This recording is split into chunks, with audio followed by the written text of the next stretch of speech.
This is part 23. Today we are going to learn 1.3. In this lesson, the page number 31. We have completed up to page number 30. In page number 31, there is a paragraph.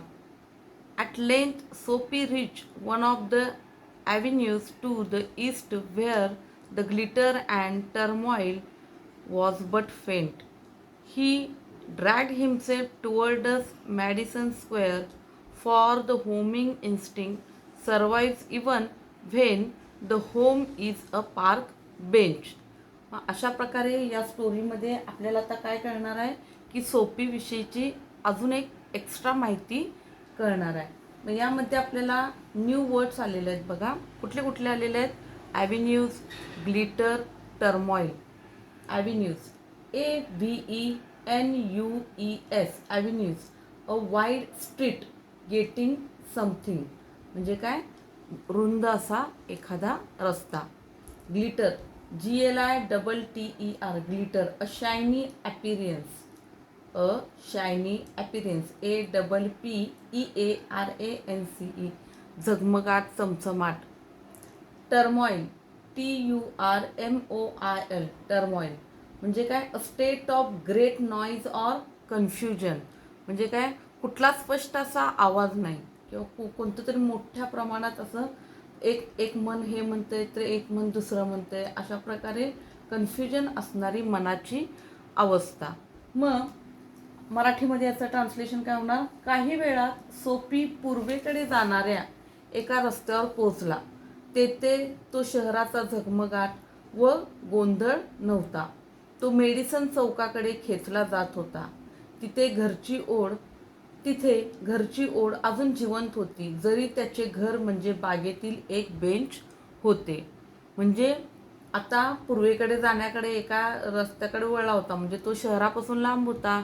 शहर म्हटलं की काय आला? झगमगाट आला, गोंगाट आला, गाड्यांचा आवाज आला, कन्फ्युजन आलं, म्हणजे शांतता नाही आहे असं शहराचं वातावरण असतंय. आणि त्याच्या तिकडे त्याचं काय होतं की घर होतं. आणि त्याचं घर कसं होतं की बागेतील एक बेंच, म्हणजे त्याला राहायलाही व्यवस्थित असं ठिकाण, एखादी झोपडी देखील नव्हती, तर त्याला काय होतं? त्याचं घर म्हणजे बागेतील एखादा बेंच असं त्याचं घर होतं. आणि त्याला त्याची ओढ होती. कितीही केलं तरी तो त्याचं एक थांबण्याचं, राहण्याचं ठिकाण होतं. अशा प्रकारे तो शहरातून लांब आलेला होता. Next paragraph. But on an unusually quiet corner Sophie came to a stand steel.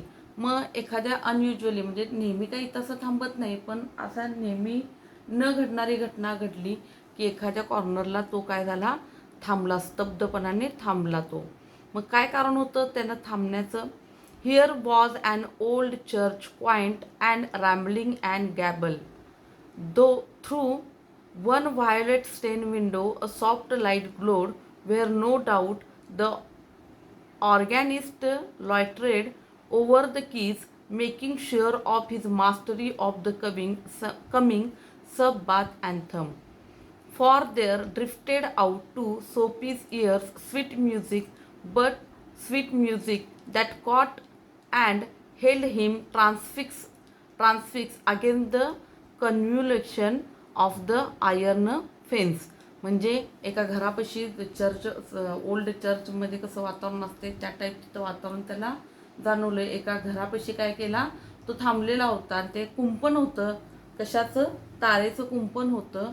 आणि ते एका घरापाशी तो खेळलेला होता, स्तब्धपणाने थांबलेला होता. मग त्याचं काय कारण होतं ते आपल्याला नेक्स्ट पॅराग्राफमध्ये कळेल. ह्या पॅराग्राफमध्ये भरपूर न्यू वर्ड्स आलेले आहेत. न्यू वर्ड्स बघा. Coined QUAINT coined, old fashion, ओल्डी म्हणजे जुन्या प्रकारचं घर वगैरे असं ओल्ड फॅशन. ऑडली विचित्र किंवा जुन्या प्रकारचं, आता मॉडर्न सोसायटीत नसलेली गोष्ट म्हणजे काय? Old fashion. Stain STAINED stain, leave a mark म्हणजे डाग असलेलं. स्टेन म्हणजे काय? डाग असलेलं. Rambling RAMBLING rambling, spreading or winding irregularly in various directions. Spreading or winding म्हणजे इकडून तिकडं थोडक्यात. Gable GABLED gable, constructed with gables. Gables म्हणजे काय, triangular upper part of a wall at the end of the ridge. Constructed with gables म्हणजे खापऱ्या. थोडक्यात आपण मराठीत काय म्हणतोय, खापऱ्या. खापऱ्यांचा आधीच्या ज्या त्रिकोणी खापऱ्या असतात तशा प्रकारे खापऱ्यांचं. सबबाथ.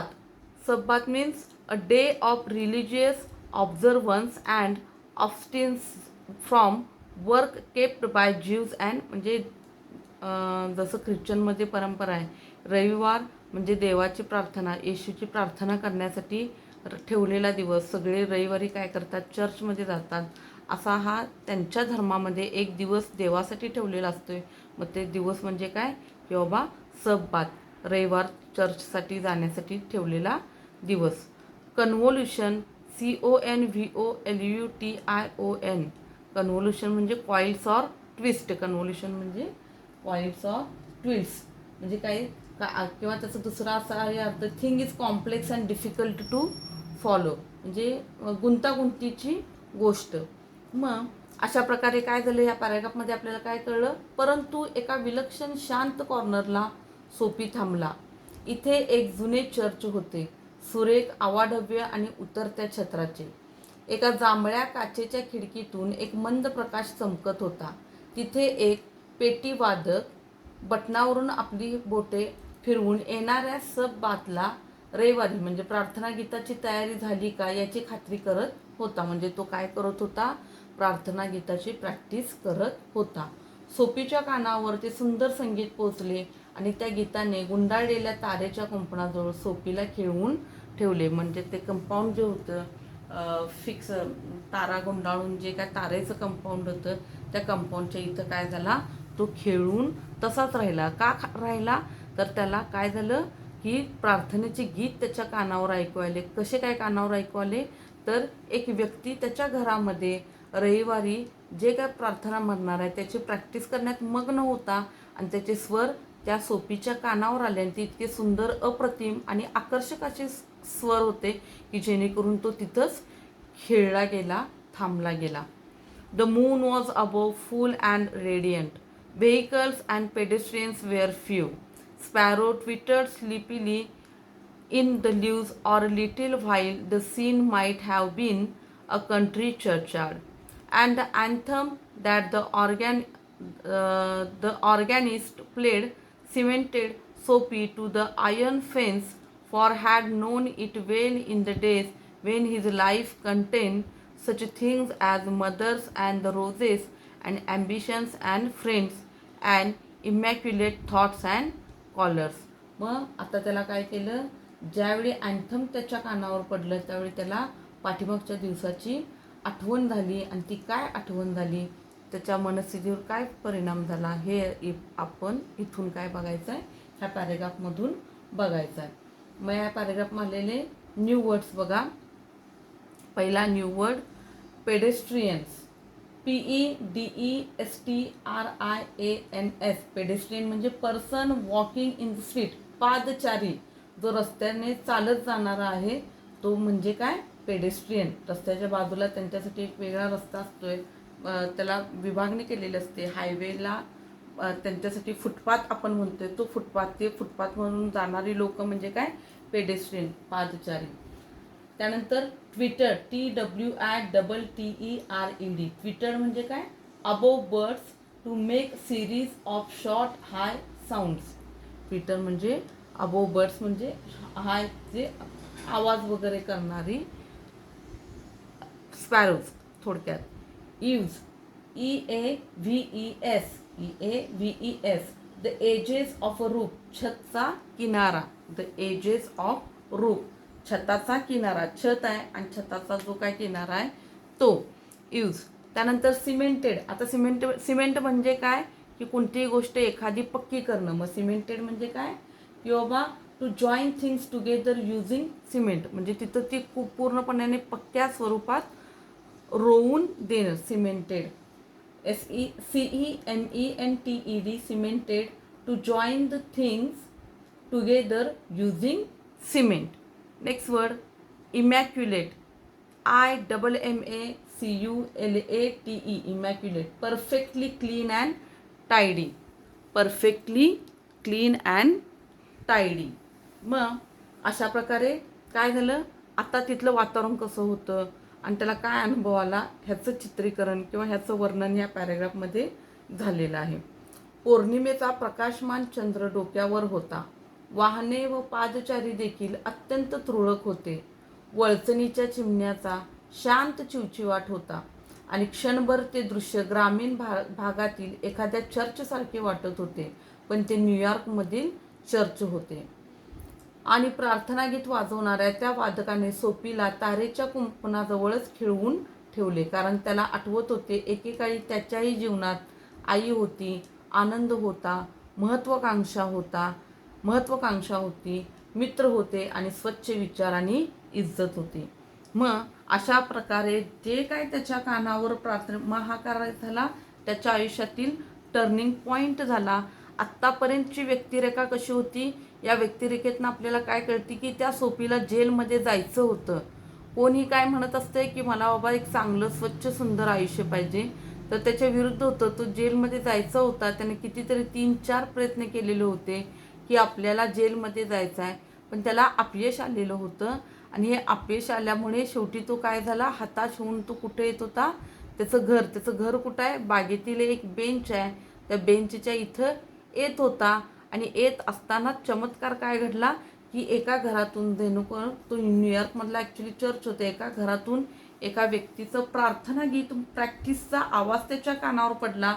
आणि त्याच्या पुन्हा काय झाला, आठवणींना उजाळा आला. त्याला पुन्हा आठवण आली की बाबा मी किती, तो स्वतः खेळून राहिला त्या प्रार्थनेत. आणि त्या प्रार्थनेत एवढी ताकद होती की त्याचं मन पुन्हा स्वच्छ आणि एक चांगल्या विचारांनी भरलं गेलं. आणि त्याच्या मनात काय विचार आले की बाबा मी कित्येक, माझ्या आयुष्यात आई होती, आनंद होता, महत्त्वाकांक्षा होता, मित्र होते, स्वच्छ विचार होती, इज्जत होती. असा मी क्रिमिनल माइंडेड होतो काय, मला अशी अपेक्षा होती काय की बाबा जेलमध्ये वगैरे जायचं आहे, तर असं काहीही नव्हतं. आणि असं माझं आयुष्य होतं. आणि हा विचारच त्याला काय करून टाकतो, पूर्णपणे बदलून टाकतो. माझं आयुष्य इमॅक्युलेट होतं, परफेक्टली क्लीन आणि टायडी होतं. The conjunction of Sophie's respective state of mind and influences about the old church brought a sudden and wonderful change in his soul. He viewed with rising horror the pit into which he had tumbled, the degraded days, unworthy desires, dead hopes, wicked faculties, and base motives, and made up his existence. आता या त्याची मनस्थिती, त्याला आता पाठीमागचं काय आठवलं की बाबा माझं एक स्वच्छ सुंदर असं आयुष्य होतं. आता ह्या पॅरेग्राफमध्ये त्याची मनस्थिती कशी झाली बघा. न्यू वर्ड्स आहे तिथं. New words, pit, PIT, pit, a large hole that is made in the ground, म्हणजे खड्डा. पीट म्हणजे काय, एक खड्डा. Tumble, TUMBLED, tumble, to fall down suddenly, म्हणजे एका खड्ड्यात पडलेलो, अचानकपणे खड्ड्यात पडलेलं आहे अशी भावना. टंबल म्हणजे काय, खड्ड्यामध्ये पडणे. डिग्रेडेड म्हणजे काय की बाबा ग्रेड त्याची परिस्थिती खालावणे, म्हणजे थोडक्यात काय, खालावत जाणे, डिग्रेडेड झालेलं आहे त्याचं. To make people respect somebody less, म्हणजे आधीपेक्षा कमी होत जाणे. Wicked, WRECKED, wicked, past participle of weak, WRECK, weak. Badly damage something, कशाचं तरी खूप मोठ्या प्रमाणात नुकसान होणे. मग या पॅराग्राफमध्ये कुठले कुठले शब्द आले, न्यू वर्ड, पीट, टंबल, डिग्रेडेड अँड विकेड. मग अशा प्रकारे सोफीच्या बदलत्या मनस्थितीचा आणि जुन्या चर्चच्या प्रभावाचा संयोग झाला आणि त्याच्या मनामध्ये अचानक एक अद्भुत बदल घडवून आला. त्याला आपण खोल खड्ड्यात पडल्याची जाणीव झाली. तो जगत असणारे निकृष्ट आयुष्य, अयोग्य इच्छा, मृत अपेक्षा, वाईट विचार आणि अत्यंत क्षुल्लक ध्येय या सारांनी त्याचे जीवन व्यापलेले होते. मग त्याला यावेळी काय जाणीव झाली की बाबा त्याला पहिली आठवण आली की माझं किती स्वच्छ सुंदर आयुष्य होतं. आणि आता काय झालं की बाबा माझ्यामध्ये आता अयोग्य अशा इच्छा झालेल्या आहेत, निकृष्ट आयुष्याची कल्पना माझ्या डोक्यात येत आहे, वाईट विचार येत आहेत आहे आणि अत्यंत क्षुल्लक असं ध्येय म्हणजे माझं डिग्रेडेशन झालेलं आहे. मी एवढ्या चांगल्या विचारांनी समृद्ध आयुष्याने जगत होतो, समृद्ध आयुष्य, स्वच्छ सुंदर माझं आयुष्य होतं आणि मी स्वतः काय केलेलं आहे, खड्ड्यात पडलेलं आहे. म्हणजे काय, माझी अधोगती झालेली आहे आणि हे चुकीचं आहे. हे त्याला हे चुकीचं आहे ह्याची जाणीव त्याला ह्या कुठल्या गोष्टीमुळे झाली, या प्रार्थना गीतामुळे झाली. आणि अशा प्रकारे एका क्षणात त्याचं माइंड काय गेलं, बदललं गेलं. आणि मग जेव्हा तुमचे विचार बदलतात तर तुमची कृती बदलते आणि कृती बदलल्याने माणूस बदलतो. हा सोपीच्या आयुष्यातला प्रार्थना गीत ऐकू येणं, ते कानावर पडणं आणि त्या प्रार्थना गीताचा चमत्कार असा झाला की त्याच्या मनामध्ये वाईट विचारांनी जे काही घर केलेलं होतं ते नाहीसं झालं आणि त्याच्या मनामध्ये चांगल्या विचारांनी घर केलं. त्याच्या मनात चांगले विचार सध्या आलेले आहेत. या पॅरेग्राफमधून आपल्याला इथं कळलेलं आहे. आपण हा पॅरेग्राफ आता आपला पूर्ण झालेला आहे. आता आपण इथं थांबूया.